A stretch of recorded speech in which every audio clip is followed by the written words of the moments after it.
Yeah, so today I presented data from our work in the laboratory in the Dana-Farber Cancer Institute, evaluating chromatin accessibility landscape in multiple myeloma. So important efforts have been made to characterize myeloma genomics, especially with DNA sequencing and transcriptomic studies. In this work, we looked at the role of transcription factors, and so we used the attack sequencing assay, which is an assay that allows to sequence open chromatin regions within the myeloma genome, and we were able to identify the engagement of transcription factors. So we found really interesting and new data with the role of known and new transcription factors in multiple myeloma with chromatin signatures.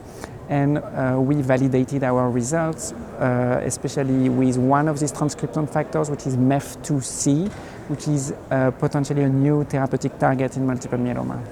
So we believe that genomic data so far have been really interesting, but with few applications in the clinic, and we believe that the role of transcription factors could be important if we can develop inhibitors of the transcription factors. So right now it's very challenging to target transcription factors, but there are new ways to do it. One is to use kinase inhibitors, which is the way we did for this work. But there will be probably new ways, especially using degraders, that will come soon. And so we think this is a very promising research that could lead to new therapeutics in the field of multiple myeloma.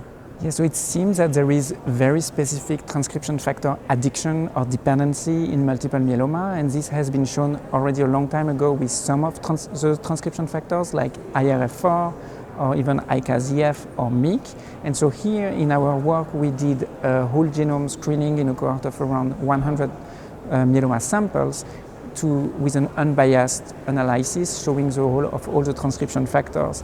And we found that there are probably some clusters, some submolecular groups that have different addiction, and this knowledge could lead us to develop a specific treatment for different subgroups of myeloma patients.